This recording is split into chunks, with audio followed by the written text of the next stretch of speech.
pessoal, tudo bem com vocês? Olá, maravilhosas, tudo bem com vocês? Hoje vim aqui fazer um vídeo que ontem eu deixei aí, né, a pergunta qual tipo de vídeo vocês queriam e a maioria de vocês me pediram para fazer o vídeo de como foi a minha deportação, por que eu fui deportada, de qual país eu fui deportada. Então, hoje vim aqui falar tudo para vocês. E como hoje um assunto é bem sério, né, peguei uma companhia aqui. Não, gente, eu vou já sair, vou pro aniversário e eu tô tomando um aperitivo aqui em casa sozinha, porque meu marido não pode beber. Então abri esse aqui que é maravilhoso, é um dos meus preferidos, esse espumante aqui mara. Então eu tô bebendo um pouquinho um Franciacorta. Como é bom, maravilhoso. Então, maravilhosa, 2004 pra mim foi um ano muito difícil. Foi horrível porque no início do ano eu perdi uma pessoa muito importante na minha vida, que era a minha vozinha, que era maravilhosa. Lembro só de coisas boas que eu vivi com ela, que eu passei com ela, passei muito tempo com a minha avó. E eu amava ela muitíssimo e infelizmente em 2004 ela se foi, né? Ela não está mais entre a gente. E em 2003 eu saí de uma relação muito difícil, uma relação muito complicada, e era com uma pessoa que eu pensava que seria o homem da minha vida, que seria ele, e sem ele eu não podia viver, e pensava que ele seria o único homem capaz de me fazer feliz. Em vez, foi o homem que mais me fez sofrer, foi o homem que mais me fez estar mal, foi ele. E graças a Deus, ele saiu da minha vida. Deus é bom na nossa vida, que Deus tirou ele da minha vida. E então eu conheci uma pessoa no final de 2003 que ele é português, né? Era uma pessoa muito maior do que eu, com a idade. Eu não sei quanto anos de diferença a gente tinha, mas ele era muito maior do que eu, porque até mesmo ele falava que tinha uma filha que tinha quase a minha idade. Então, quando eu conheci ele, parecia que era um homem que não existia, porque era um homem muito, mas muito... Era muito bom, primeiro de tudo, era um homem muito atencioso, me respeitava muitíssimo e me colocava lá em cima. Perto dele eu me sentia uma princesa, fazia tudo aquilo que eu queria. Então era um homem maravilhoso, uma pessoa muito boa mesmo, que Deus colocou na minha vida, e eu passei alguns meses, eu acho até um ano, não lembro muito bem como quando começou e quando terminou. Porque assim, quando passa uma coisa ruim na sua vida, você tenta de todos os modos esquecer, né? Mas não é que esquece, fica sempre dentro, mas a gente vai passando e vai superando. Então, eu conheci essa pessoa e ele me disse que era separado, que ele tinha 2 filhos e que era um bom tempo que ele não estava mais com a sua esposa. E eu pensava que ele era separado legalmente e tudo, não tive nem interesse de perguntar, porque como ele me falou que era já separado de muito tempo, e tinha 2 filhas, ele morava numa casa separada e tudo, e me contava um pouco da sua história, né? Então eu nem me preocupei que ele ainda era casado nos papéis. Então, ele ia sempre no Brasil, e toda vez que ele ia no Brasil, era maravilhoso, a gente ficava juntos. E era próprio uma pessoa que eu respeitava muito e ele me respeitava muito também. Para mim era meu namorado, né?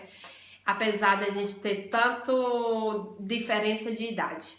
Até que um dia ele não podia vir no Brasil, em 2004, ele não podia vir no Brasil, e ele me convidou para mim ir pro Brasil. Ele perguntou se eu tinha coragem de encontrar ele em Portugal.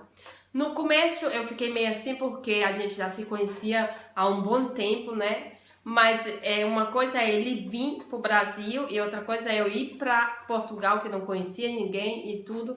E antes de ir para Portugal, o único lugar mais longe que eu tinha ido era para Pacajus. Eu sempre fui uma pessoa muito aventureira, gostei muito de aventura, de sair e tudo.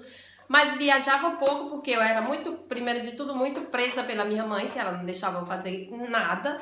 As coisas que eu tentava fazer tinha que ser escondido, então eu não saía muito. Então as viagens mais longe que eu fazia era só para Pacajus. Aí chegou até que ele me convenceu, né, ir para Portugal. E eu fui para Portugal, eu tenho até anotado ali, eu vou pegar para vocês, espera aí. Gente, vocês não sabem o quanto é importante isso aqui para mim, ó. É o Salmo 94, 91, que eu ganhei no centro de Fortaleza, que eu fui passear com a minha mãe, uma pessoa me deu, que é um calendário atrás, ó. É um calendário. E esse salmo aqui eu tenho dentro da minha carteira. E escrevi próprio aqui, ó. Eu viajei para Portugal no dia 14 de junho. No dia 14 de junho eu viajei para Portugal. Aí o que aconteceu? Eu não sabia de nada, assim, né? Eu nunca tinha viajado, a minha primeira experiência, e eu tinha uma amiga que ela sempre, a gente saía sempre junto, a gente era muito apegado uma com a outra. E ela me deu maior força para mim ir para Portugal. E ela disse: vai, amiga, conhecer outro país, é maravilhoso, não sei o que, me deu maior força. Até que eu falei pra ele: ah, tá bom. Eu falei com a minha mãe preocupadíssima, não queria deixar e tudo. E eu falando pra ela: ah, já tenho 24 anos e não sei o que, uma grande conversa. Até que eu conversei ela pra mim ir, né? Aí ele foi, comprou a passagem e me mandou a passagem. E me mandou 500 euros, né? Que na época só podia entrar se tivesse 500 euros. E a casa e tudo, mas só que ele não me mandou nenhum documento, nada. Não me mandou nada, endereço, nem número de telefone. O número de telefone dele eu tinha, né? Mas não me mandou endereço, nada. Até aí o que aconteceu? Ele me mandou esse 500 euros. Aí a minha amiga disse: ah, mas tu tem que comprar mala, tem que comprar um não sei o que, lá é frio, tem que comprar uma bota. Nunca tinha usado bota. E eu sempre gostei de andar sempre descalço. No Brasil eu andava sempre descalço, até mesmo na areia quente, nas pedras e tudo. Mesmo que eu tinha chinela, mas eu gostava de ter o contato com a natureza. Eu sempre fui muito selvagem, principalmente quando eu morava no interior, né? E uma semana ou 2, 3 dias antes, eu andando ali perto de casa e tudo, nas pedras, eu levei uma topada. Não sei se vocês sabem o que é topada. No Ceará se chama assim, topada. Que menina, tirou um pedaço do meu dedão próprio, ficou tudo horrível e me fazia um grande mal. Aí eu falei pra ela: mas como é que eu vou usar uma bota se meu dedo tá desse jeito? Ela disse: não, amiga, mas tu coloca curativo, coloca band-aid, tem que usar, porque tu tem que ir chique, vai pra outro país e não sei o que e tudo. Aí lá e vai a gente. Eu fui com os 500 euros que ele mandou, eu fui no centro, comprei uma mala, uma necessaire assim grande, redonda, que era uma coisa que eu não uso nunca usei, e uma bota.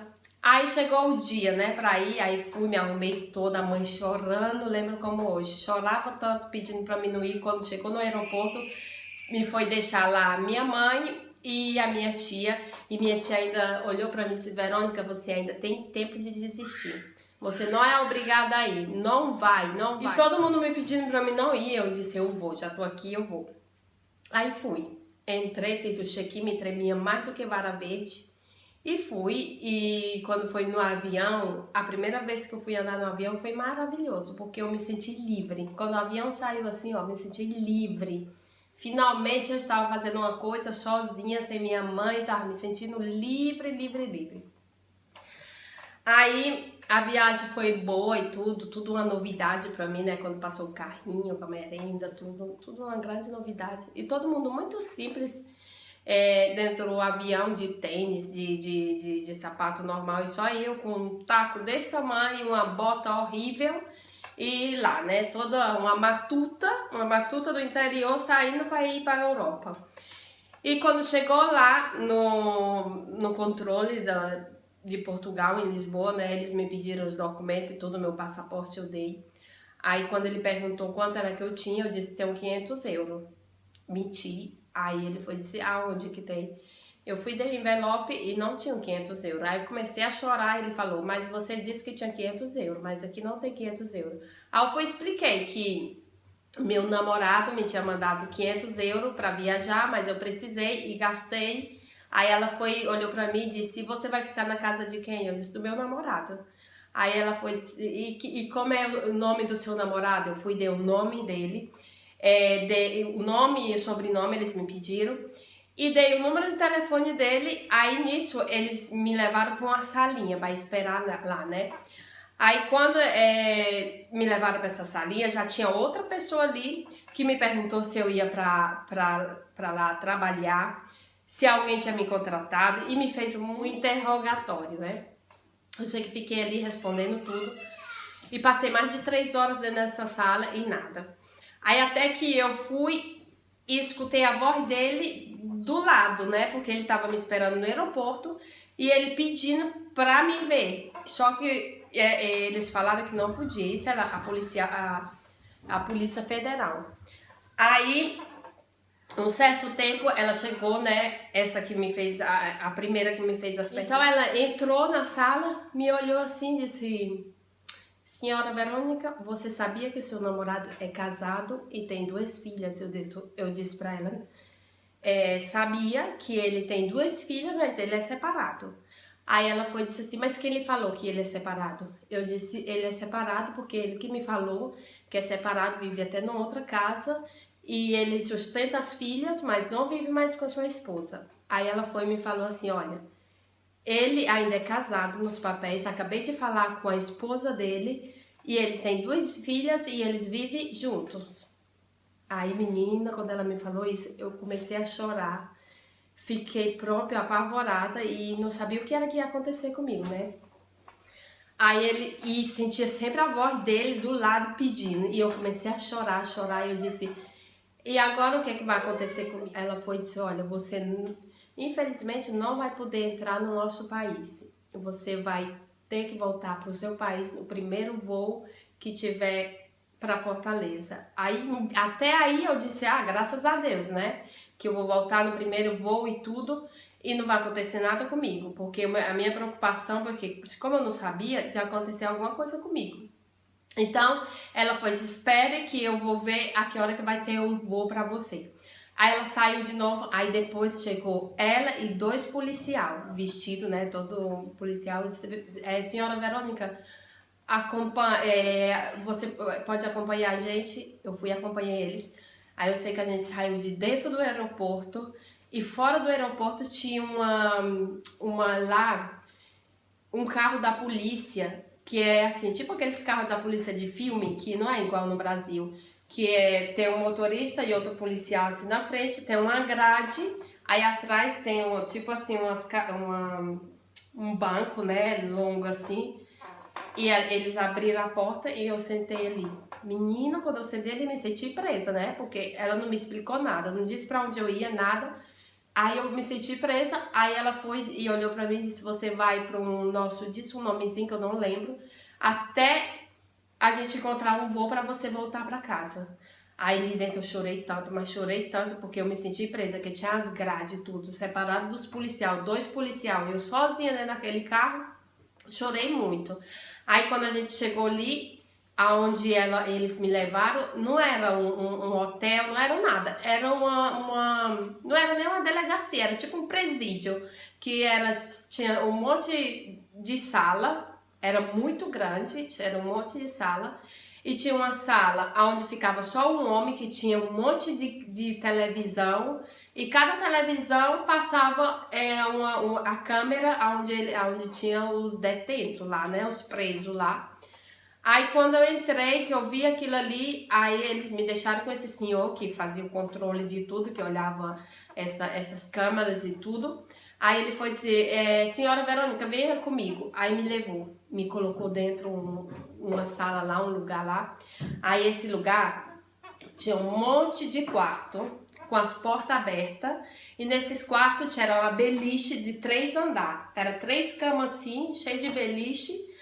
E ele foi me mostrou aonde eu ia ficar, a beliche que eu ia ficar, dentro de um quarto, e me deixou lá dentro quando eu vi, tinha de tudo, sabe que é de tudo? Tinha homem, mulher, era de todo o país. Dentro tinha outros 4 brasileiros ali dentro, era três mulheres e um homem. E tinha pessoas que falavam, eu não entendia nada a língua. E comecei a chorar, chegou uma perto de mim e perguntou o que eu tinha feito. Aí eu disse, eu não fiz nada, eu vim pra cá iludida, porque eu pensava que o meu namorado era separado, ele disse que era separado, tinha 2 filhas e tudo. Me chamou pra mim vir pra cá passar 3 meses com ele, eu vim, mas quando eu cheguei aqui descobri que ele é casado ainda, no papel e tudo, e eu não posso entrar até eu que voltar pro Brasil. Aí eles foram e me disseram que ali dentro tinha de tudo. Tinha pessoa que foram preso com passaporte falso, tinha pessoa preso com droga, tráfico de droga, tinha pessoa que, igual eu, que foi deportada, que não podia entrar. Aí, menina, eu fui, me sentei, eu não fui pro quarto onde tinha as beliches. E tinha umas mesas longuíssimas, assim, com os bancos longos, aonde comia, né? Aí eu me sentei ali e comecei a chorar. Chorei tanto e via as câmeras. Em todo lugar tinha câmera que apontava pra gente. Aí eu chorei. Aí chegou a hora de almoçar, a hora do almoço. Chegaram com as quentinhas assim, bem pequenininha, com batata, umas coisas assim. E a água, eles pegaram, foi aquela coisa, não sei como é que se chama quando vem aquelas garrafas d'água pequena de meio litro, que vem tudo. Pegaram assim, o pacote todo, abriram ali quente da Nuna. Eu fui e disse, eu não quero nem beber e nem comer. E o senhor que veio deixar era muito bom, ele disse, mas por que você não quer? Porque eu não quero. E chorando, e o meu pé doendo, né? A topada lá doendo. Aí, um certo momento, tinha 2 homens que pegou um tapete, colocou no chão e se abaixou assim, fazendo... E começava, não sei, eu não entendia, porque até ali eu nunca viajei, nunca vi coisas novas, né? E não sabia que tipo de pessoa era, eu não sabia próprio. Só que era aquelas pessoas que rezam, né? Agora não vem em mente como é o nome do país deles. Que reza deitada assim no chão, bota o tapete, dão por reza, aquelas rezas que é diferente da gente. Aí quando eu vi essas 2 pessoas, meu Deus, o que é que eu vou fazer? Eu só pensava em dormir ali, como era que eu ia dormir com aquele monte de homem e tudo junto e misturado, né? Aí esse homem, o primeiro homem que me viu, que controlava as câmeras, foi e me chamou. Quando ele me chamou, eu pensava que era pra mim ir embora. Aí ele foi, me chamou, eu saí, ele fechou, era tipo umas grades, ele fechou essa grade, né, assim. Mas por que você chora tanto? Só que ele foi e disse, olha, Verônica, você chora muito, você tá desesperada ali, eu vejo que você tá próprio mal. Você tem direito a fazer uma ligação. Pra que você quer ligar? Eu disse, pra que eu quero ligar? Pra minha mãe. Aí liguei pra mãe, ele foi e disse, você tem 15 segundos, parece. Quando passar os seus 15 segundos, eu tenho que tirar o cartão, porque outras pessoas têm que ir ligar. Aí ele foi e colocou o cartão. Aí eu liguei pra mãe, assim que a mãe disse alô, eu comecei a chorar e não saía nada. E ela disse, minha filha, fala o que foi que aconteceu. E mãe, eu tô presa. Quando eu disse, mãe, eu tô presa, ele foi e tirou o cartão, que passou meus 15 segundos. Aí ele tirou o cartão e me colocou lá dentro de novo. Aí eu chorando, aí ele foi e me chamou de novo, ele disse, olha, eu vejo que você está muito mal, que você não está bem ali, então você pode ficar aqui comigo. Ele me tirou de dentro lá as grades lá e me colocou perto dele e disse, você vai ficar aqui, mas se hoje não tiver um voo pra você até terminar meu turno de trabalho, você vai ter que voltar pra lá de novo. Aí pronto, eu comecei a chorar. E ali ele perguntou por que eu caxingava, né? Andava um pouco diferente. Aí eu fui, tirei a bota. Quando eu tirei a bota, meu Deus, o meu dedo tava horrível. Tava horrível. E ele disse, mas como é que você consegue caminhar assim? Pra que você colocou isso, não sei o quê? Aí era já ali mesmo, aí eu fui, tirei o sapato, as botas e fiquei sem bota ali, né? Aí até que depois eu fiquei ali perto dele, nem bebi, nem comi, nem nada, tirei as botas e tudo. Aí um certo momento chegou um senhor, aí disse que tinha um voo pro Brasil. Aí eu fui, ele foi e colocou essas quatro pessoas, que eram 3 mulheres e um homem, éramos 5, dentro do mesmo carro, né, atrás. E ele se falava e ria e tudo. Ai, vamos voltar pro Brasil, não sei o que aventura tinha esse homem que falava muito. Ele era jovem, era maravilhoso, mas eu só chorava, que decepção maior do que essa eu nunca tive. Aí a gente foi pro aeroporto. Quando chegou no aeroporto, tinha 2 policiais na frente que andava para mostrar o caminho para onde a gente queria ir. A gente no meio e mais 2 atrás. Aí a gente foi e ficou lá. Na hora do embarque, tinha assim, tipo, a vidraça, né? As vidraças assim, que se via todas as pessoas que passavam do outro lado. Aqui tinha os passageiros que iam no avião para Fortaleza. E da uma porta a gente passou, a gente foi os primeiros a entrar no avião. Passou os 2 policiais, a gente no meio e os outros 2 atrás e os passageiros tudo vendo a gente. Pense, uma coisa igual, tudo olhando pra gente. Quando entrou dentro do avião, eles colocaram a gente lá nas últimas cadeiras lá. E pronto, quando eu entrei no avião que tava para voltar pro Brasil, eu senti um alívio muito grande. Eu agradeci a Deus por estar voltando, né? Aí a gente ficou na cadeira, todos os 5 assim, era 4, acho que era 4 no meio e 1 assim, mas eles falavam tanto e ria tanto. Aí ele olhou pra mim, esse rapaz que foi deportado também, olhou pra mim e disse: mulher, pra que tu chora? Para de chorar, tu vai chorar pra quê? A gente já tá dentro do avião, não vai voltar pra casa? Graças a Deus era pior se a gente tivesse preso ainda lá dentro. Para de chorar, não sei o quê. Aí pronto, eu comecei a conversar com eles e tudo. Aí a viagem longuíssima, não chegava nunca, né? Aí quando cheguei em Fortaleza, que eu saí, tinha a mãe com os olhos inchados assim. Ela e a esposa do pai dela, que esperava eu lá, ela disse que assim que eu liguei pra ela, ela foi pro aeroporto para saber mais notícia e perguntava lá tudo e ninguém sabia dizer nada e ela me esperou lá no aeroporto. Aí pronto, aí depois desse tempo eu fiquei muito decepcionada, chorei muito e foi outra decepção, né? Aí, depois de uma semana, ele veio pro Brasil, a gente falou pelo telefone, mas aí não era a mesma coisa, porque pra mim foi uma decepção muito grande. Foi muito grande, mas Deus sabe o que faz, né? Imagina, se eu tivesse entrado no país, ele não era separado ainda, ele não era separado nos papéis, eu não sei qual era a situação deles, né? Então, no final das contas, foi até... A minha experiência foi ruim, mas... Graças a Deus, deu tudo certo, eu voltei no mesmo dia, não passei a noite ali dentro com todo tipo de pessoa, porque eu não fiz nada, nada. A única coisa que eu fiz foi pegar o avião e ir pra lá pensando de fazer 3 meses de férias, né? E me colocaram junto, apesar que eu não me fazendo mal, não tem nenhum problema, mas foi um trauma pra mim, porque pra mim eu não fiquei eu tava presa, fiquei presa ali dentro. Então voltei pro Brasil e depois eu não quis mais. A gente se deixou, eu deixei ele porque eu não sentia a mesma coisa. E pelo que, pra mim, foi ele que fez eu passar tudo isso, porque não se organizou bem, não fez as coisas bem, não me falou a verdade, eu acho. Então eu inocentemente passei por uma coisa que eu nunca imaginei passar na minha vida.